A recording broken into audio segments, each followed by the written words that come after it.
Good morning student. आज हम जो अगला पार्ट है हमारा पार्ट 3 वो देखेंगे।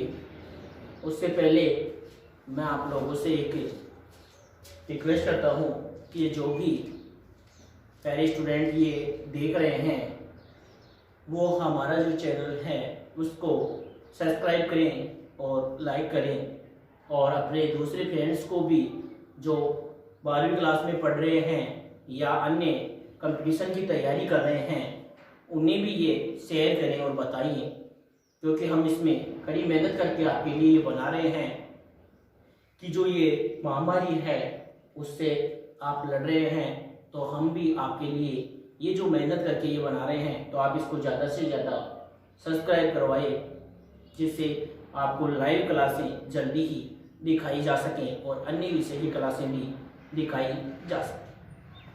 तो आगे हम देखते हैं WBC के प्रकार।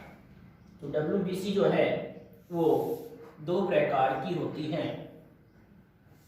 WBC 2 प्रकार की होती हैं। पहली WBC होती है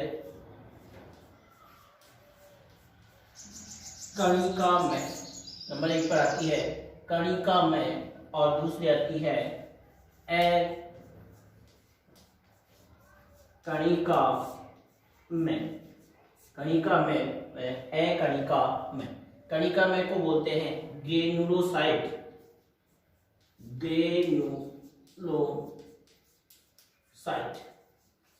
इसको ग्रेनुलोसाइट भी कहते हैं और इसको बोलते हैं एग्रेनुलोसाइट।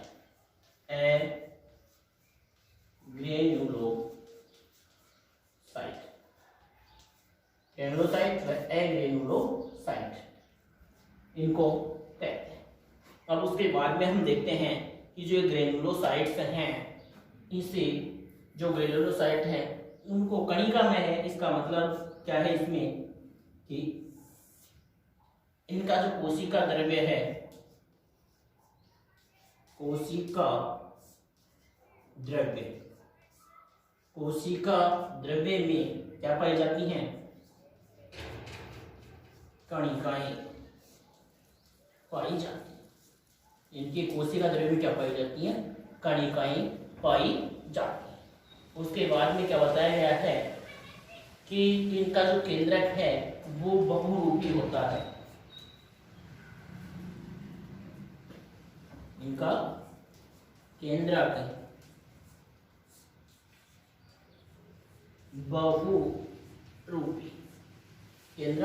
बहुरूपी होता है, यानी कि क्या है, कई पिंडों से मिलकर बनता है। केंद्रक कई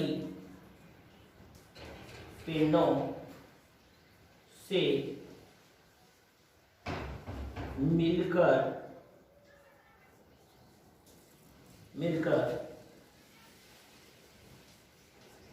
बनता है।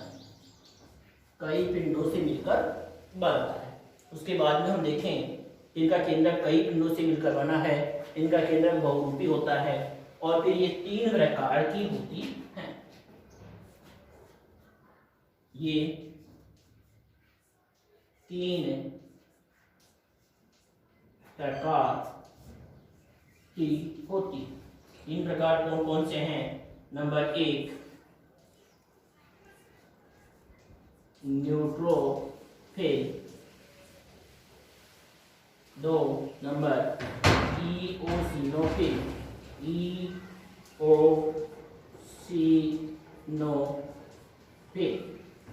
इओसिनोफिल, और यहाँ 3 नंबर बेसोफिल।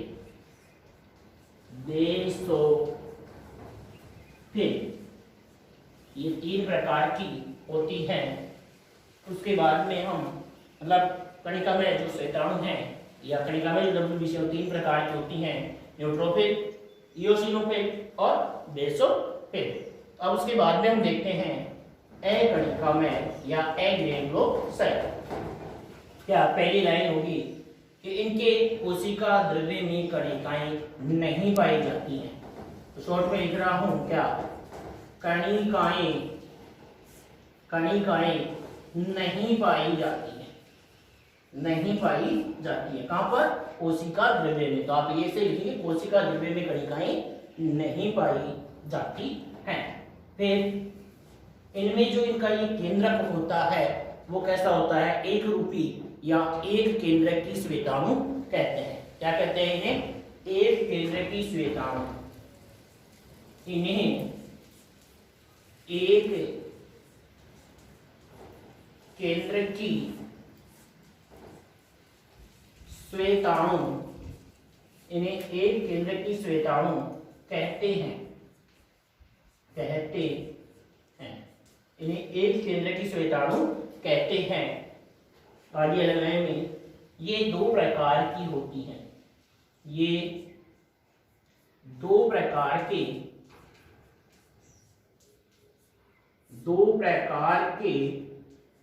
होते हैं, दो प्रकार के होते हैं। तो इनके जो दो प्रकार हैं वो कौन कौन से हैं, देखो मोनोसाइट और लिम्फोसाइट। इनके दो प्रकार हैं, वो हैं नंबर 1 मोनोसाइट,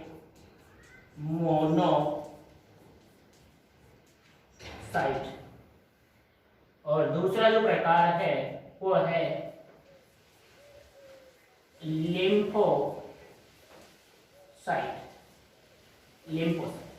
फिर अगर हम देखें तो इसकी जो लिम्फोसाइट है वो भी दो प्रकार की होती हैं। इसकी जो लिम्फोसाइट है वो भी कितने प्रकार की होती हैं, दो प्रकार की होती हैं। वो होती है कौन सी, टी लिम्फोसाइट और बी लिम्फोसाइट। टी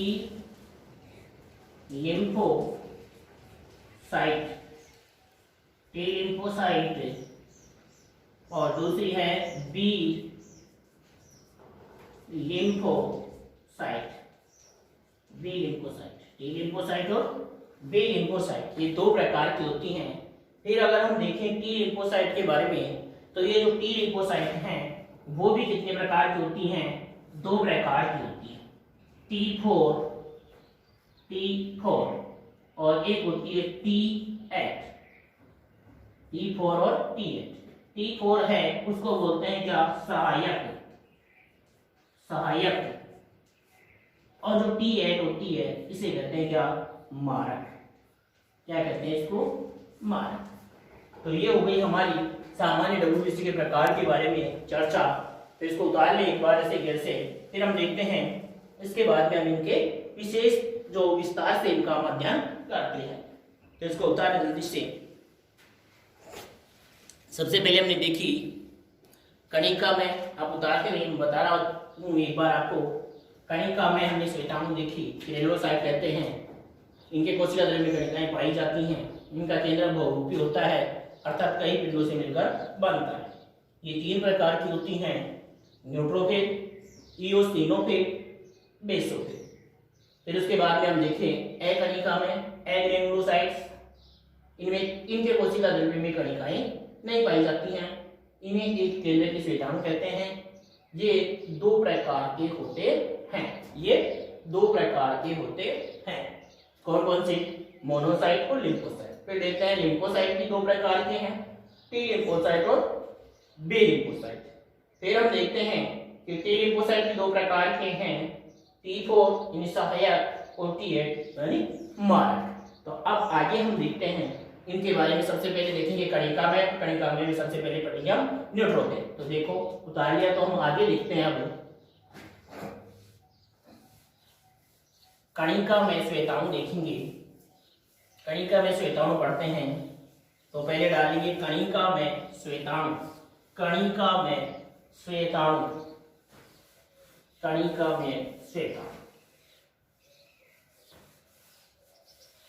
और कणिका में श्वेताणु में भी नीचे नंबर 1 लगा करके लिख लेंगे न्यूट्रोफिल। नंबर 1 लगाएंगे और 1 नंबर लगा करके लिखेंगे न्यूट्रोफिल। 1 नंबर लगा कर लिखो न्यूट्रोफिल। न्यूट्रोफिल में लिखो नंबर 1। कणिका में पढ़ रहे हैं तो इसमें पहला पढ़ रहे हैं हम क्या, न्यूट्रोफिल। पहला क्या पढ़ रहे हैं हम, न्यूट्रोफिल पढ़ रहे हैं। तो ये जो न्यूट्रोफिल हम पहला जो पढ़ रहे हैं न्यूट्रोफिल, उस न्यूट्रोफिल में देखो किस प्रकार से क्या क्या होता है उनके बारे में हम देखते हैं पहले कि इनके जो कोशिका द्रव्य में जो कण पाए जाते हैं, इनका जो कोशिका द्रव्य है, मान लिया इनका जो कोशिका द्रव्य है, इसकी हम संरचना देखते हैं कैसी होती है न्यूट्रोफिल्स।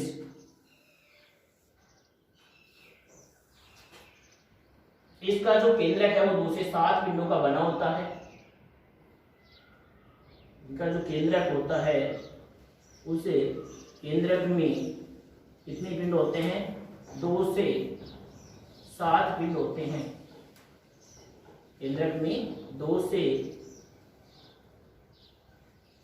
7 पिंड होते हैं।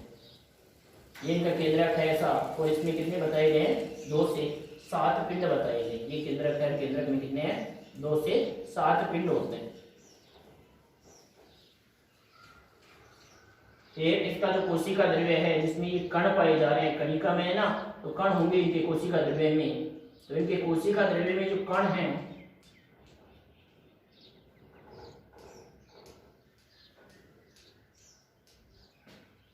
ये तो क्या है? कोशिका द्रव्य में पाई जाने वाली क्या है? सूक्ष्म कण। क्या है? सूक्ष्म कण। और ये क्या है? इसका केंद्रक। ये क्या है? इसका केंद्रक। तो इसकी पहली तो क्या है कि इसके कोशिका द्रव्य में पाए जाने वाले सूक्ष्म कण उदासीन अभिरंजकों से, लाइन लिखेंगे, ये चित्र भी बनाएंगे ऐसे कैसा, न्यूट्रोफिल का चित्र बना लो पहले, फिर हम इसमें लिखवाते हैं जो सामान्य जानकारी है वो। तो जल्दी से बनाइए चित्र सभी स्टूडेंट, फिर हम आगे देखते हैं।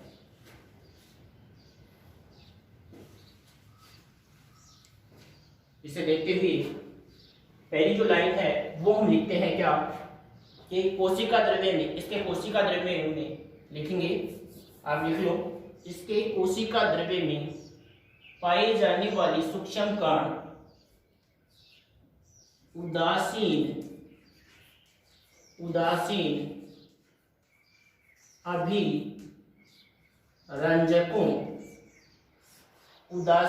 अभिरंजकों यानी कि कोशिका द्रव्य में पाए जाने वाले जो सूक्ष्म कण हैं वो उदासीन अभिरंजकों द्वारा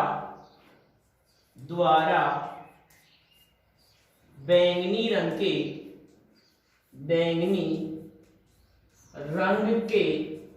अभिरंजित हो जाते हैं। अभिरंजित हो जाते हैं। बैंगनी रंग के अभिरंजित हो जाते हैं। पहली लाइन ये हो गई। दूसरी लाइन देखिए, इनका जो केंद्रक है वो कैसा है? देखो अलग अलग पिंडों में बना हुआ है। तो दूसरी लाइन में आप अलग लाइन में लिखेंगे कि इनके केंद्रक में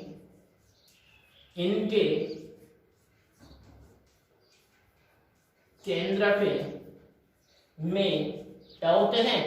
2 से 7 पिंड होते हैं। 2 से कितने पिंड होते हैं? 7 पिंड होते हैं। 2 से 7 पिंड होते हैं, या 2 से 7 पिंडों का बना होता है। फिर आगे लिखेंगे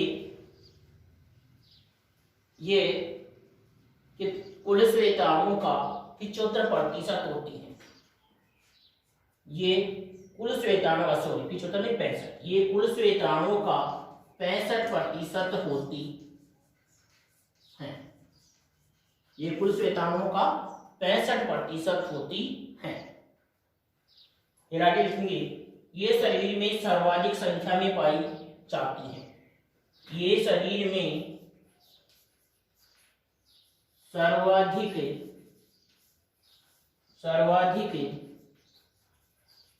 संख्या में पाई जाती है। ये शरीर में क्या होती है? सर्वाधिक संख्या में पाई जाती है। सर्वाधिक संख्या में पाई जाती है, मतलब सबसे ज्यादा पाई जाने वाली श्वेताणु हैं तो क्या आएगा? न्यूट्रोफिल है। कौन सी है? न्यूट्रोफिल है।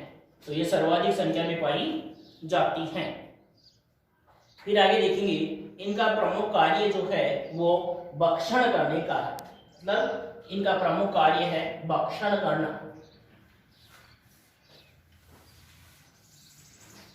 तो लिखेंगे आगे इनका प्रमुख कार्य भक्षण करना है। इनका प्रमुख कार्य भक्षण करना है। इनका प्रमुख कार्य भक्षण करना है, इसलिए इन्हें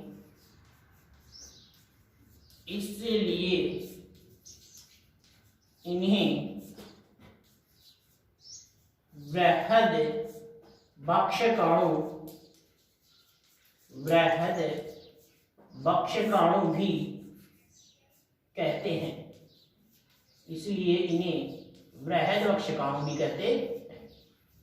इसलिए इन्हें क्या बोलते हैं? वृहद भक्षकाणु। क्यों? क्योंकि इनका प्रमुख कार्य क्या है? भक्षण करना। भक्षण का मतलब कोई भी सूक्ष्म जीव, जीवाणु हमारे शरीर में प्रवेश करता है तो ये उनका भक्षण करके उन्हें क्या कर देती हैं? नष्ट कर देती हैं। तो हमें रोगों से बचाने का कार्य भी ये करती हैं। उसके बाद में इनकी जो मुख्य एक विशेषता है कि इनमें कोशिका पारण की क्षमता पाई जाती है। इनमें कोशिका पारण की क्षमता पाई जाती है। कोशिका पारण की क्षमता पाई जाती है। तो कोशिका पारण का मतलब क्या होता है? कोशिका पारण का मतलब क्या होता है? कोशिका भित्ति के आर पार जाने की क्षमता। तो कोशिका पारण का ये जो कोशिका पारण है इसका मतलब क्या है? कोशिका भित्ति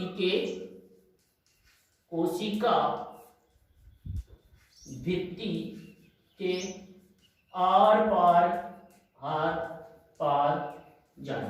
कोशिका भित्ति है उसके आर पार, कोई भी कोशिका है उसकी ये मान लो कोशिका भित्ति है तो इसके आर पार आने जाने की क्षमता इसमें पाई जाती है। इसको बोलते हैं कोशिका पारण की क्षमता। तो ये हमारी हो गई कौन सी? न्यूट्रोफिल। कौन सी कोशिकाएं हुई? न्यूट्रोफिल हो गई, जो शरीर में 65% पाई जाती हैं। सबसे अधिक संख्या में पाई जाने वाली श्वेताणु हैं, WBC हैं।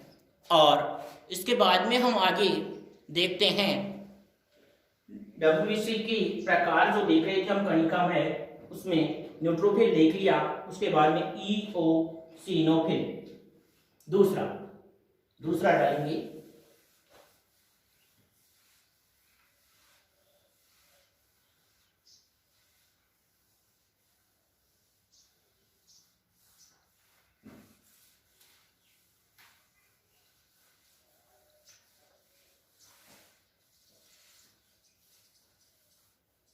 अच्छे से समझते हुए लिखेंगे सभी स्टूडेंट।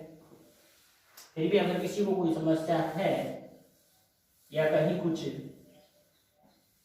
कम पढ़ाया जा रहा है या वो कुछ आपको समझ में नहीं आ रहा है तो आप हमें कमेंट्स करके बता सकते हैं। आपका जो सॉल्यूशन है वो कर दिया जाएगा। अब हम पढ़ते हैं दूसरी इओसिनोफिल।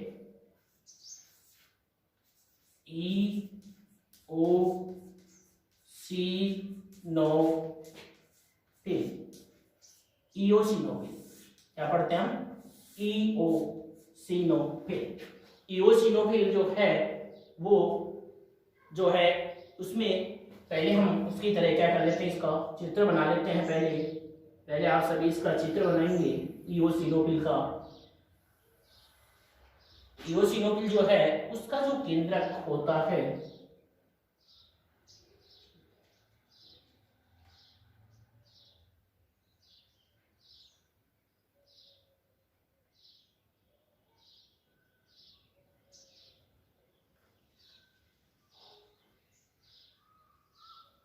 द्विपिंडीय होता है। ऐसे उसमें क्या पाए जाते हैं? केंद्रक में 2 पिंड पाए जाते हैं। जिसका केंद्रक है वो कैसा होता है? द्विपिंडीय होता है। फिर इसका जो कोशिका द्रव्य है उसमें ये सूक्ष्म कण है।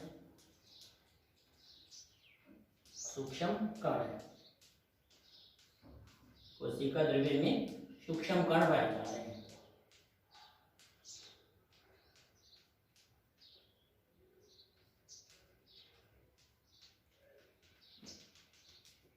तो ये क्या है? सूक्ष्म कण। और ये इसका क्या है? केंद्रक। क्या है इसका? ये केंद्रक है। अब इओसिनोफिल है, उसको इओसिनोफिल क्यों कहते हैं? क्योंकि ये क्या कार्य करती है? इओसिन एक अम्ल है, इओसिन नामक अम्लीय विरंजक है। तो आप इसमें लिखेंगे, चलिए बना लो चित्र जल्दी से, फिर हम आगे इसमें लिखते हैं कि ये जो कणिकाएं हैं वो इओसिन नामक एक अम्ल है। तो इसकी जो सूक्ष्म कणिकाएं हैं वो इओसिन नामक अम्ल जो है उससे गहरी रंग की जो है अभिरंजित होती हैं, इसीलिए तो इनको नाम दिया है इओसिनोफिल। इन कणिकाओं को इओसिनोफिल क्यों कहते हैं? या आगे इसमें लिखेंगे कि इनमें कोशिका द्रव्य के कण, इनमें कोशिका द्रव्य के कण इओसिन नामक अम्लीय अभिरंजक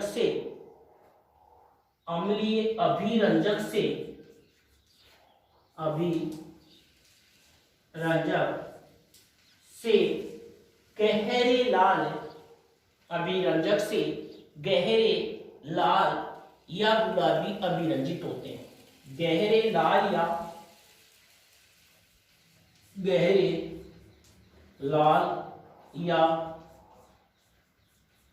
गुलाबी रंग के अभिरंजित होते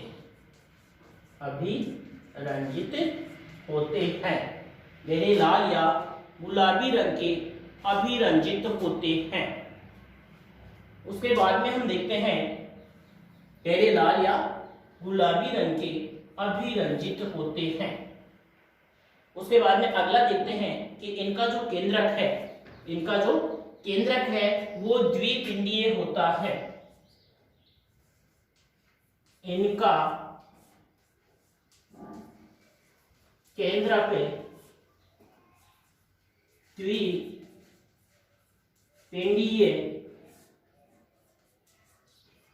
होता है। इनका जो केंद्रक है वो कैसा होता है? द्विपिंडीय होता है। इनका केंद्र दिख रहा है, दो पिंडों में मिला हुआ है, तो इनका केंद्रक द्विपिंडीय होता है। फिर ये संक्रमण से लड़ने की क्षमता उत्पन्न करती हैं। इनका भी कार्य क्या है कि हमारे शरीर में कोई संक्रमण हो रहा है तो उसे लड़ने की क्षमता देती है। तो ये लाइन लिखेंगे, ये संक्रमण से लड़ने की क्षमता उत्पन्न करती है।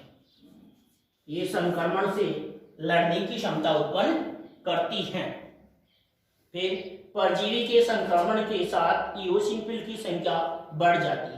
कि जैसे हमारे शरीर में कोई परजीवी है उसका संक्रमण होता है तो इनकी संख्या क्या हो जाती है? हमारे शरीर में बढ़ जाती है। परजीवी संक्रमण के समय इनकी संख्या बढ़ जाती है। तो अगली लाइन लिखेंगे क्या? परजीवी के संक्रमण के समय इओसिनोफिल की संख्या बढ़ जाती है। और लास्ट में अंतिम जो लाइन है उसमें आप लिखेंगे कि ये कितनी पाई जाती हैं। तो ये कुल श्वेताणुओं का 1 से 4% होती है। ये कुल श्वेताणुओं का कितना होती है? 1 से 4% होती हैं। उसके बाद में हम देखते हैं अगला जो है हमारा, ये कुल श्वेताणुओं का कितना होती है? 1 से 4% होती है। तो जल्दी से लिखेंगे। उसके बाद में अगला हम जो तीसरी प्रकार की जो कणिका में जो श्वेताणु है, जो तीसरे प्रकार के जो कणिका में श्वेताणु हैं उनके बारे में हम देखते हैं। तो उनके बारे में तीसरी प्रकार की कौन सी थी? बेसोफिल। कौन सी थी? बेसोफिल।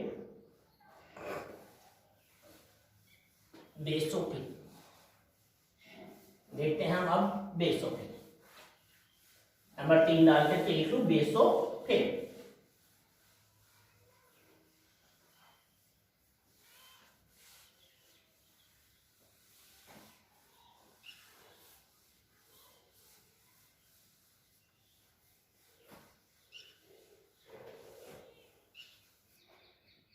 देखो बेसोफिल तीसरे बेसोफिल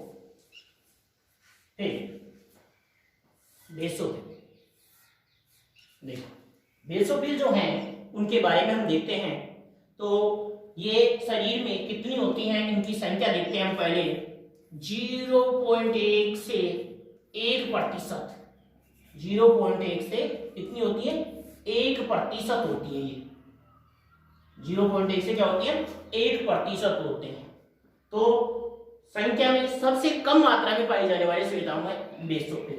तो आगे अलग लाइन में लिख लेंगे, आगे अलग लाइन में लिखेंगे क्या, कि इनकी संख्या शरीर में सबसे कम होती है। इनकी संख्या शरीर में सबसे कम होती है, सबसे कम होती है। इनकी संख्या शरीर में सबसे कम होती है। फिर उसके बाद में देखते हैं इनके कोशिका द्रव्य में जो कण है वो क्षारीय अभिरंजक, कौन सा, मिथाइल ब्लू। इनके कोशिका द्रव्य के जो सूक्ष्म कण हैं वो क्षारीय अभिरंजक, इनके कोशिका द्रव्य के सूक्ष्म कण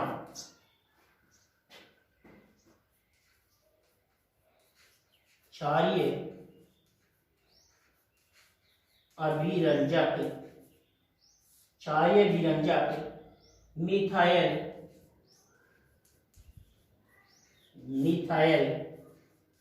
ब्लू से, मिथाइल ब्लू से गहरे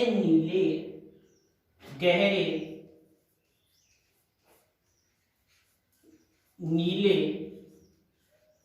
रंग के अभिरंजित हो जाते हैं, अभिरंजित हो जाते हैं, अभिरंजित हो जाते हैं। इनके कोशिका द्रव्य में पाए जाने वाले जो सूक्ष्म कण हैं वो क्या करते हैं, मिथाइल ब्लू से, एक क्षारीय अभिरंजक है हमारा, क्षारीय अभिरंजक है मिथाइल ब्लू, इससे अभिरंजित होते हैं। और कैसे रंग के हैं, गहरे नीले रंग के अभिरंजित होते हैं। इसके बाद हम देखते हैं इसकी जो संरचना, इसका केंद्रक कैसा होता है वो देखो। इसका भी जो हम देख रहे हैं चित्र बनाएंगे आप, कि इनका जो केंद्रक है उसमें भी वही पालियां पाई जाती हैं। और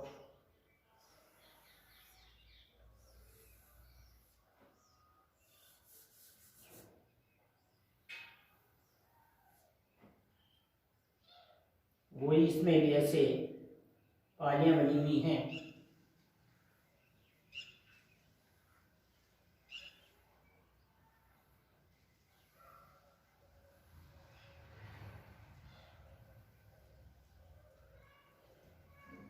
ये ऐसा इसका केंद्र होता है और ये इसमें सूक्ष्म कण होता है, ये सूक्ष्म कण है इसमें।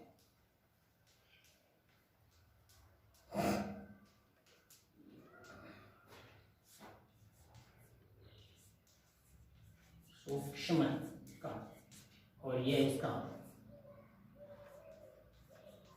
केंद्र, ये क्या है इसका केंद्रक, सूक्ष्म कण और केंद्रक बना ले, ये जल्दी से चित्र है। उसके बाद में इसकी कुछ चीजें और ये क्या क्या कार्य करती है हमारे शरीर में उसके बारे में हम चर्चा करते हैं, तो वो देखते हैं हम। देखो उसके बाद में हम देखते हैं कि ये क्या कार्य करती हैं। ये हिस्टामिन का श्रावण करती है। किसका श्रावण करती है, हिस्टामिन का। ये हिस्टामिन का श्रावण करती हैं, जो एलर्जी में प्रयुक्त होता है, जो एलर्जी में प्रयुक्त होता है, मतलब एलर्जी में प्रयुक्त होता है हिस्टामिन। तो एलर्जी में क्या होता है, एलर्जी के समय की जो कणिकाएं हैं उनकी संख्या बढ़ जाती है। तो ये लिख सकते हैं हम कि एलर्जी के समय बेसोफिल की संख्या बढ़ जाती है। एलर्जी के समय बेसोफिल की संख्या एलर्जी के समय बेसोफिल की संख्या बढ़ जाती है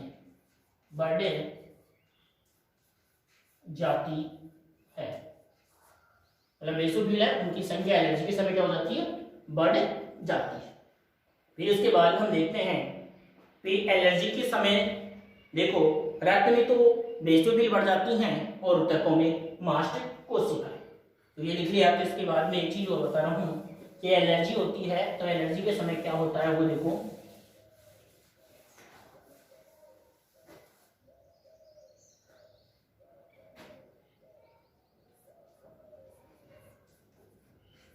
एलर्जी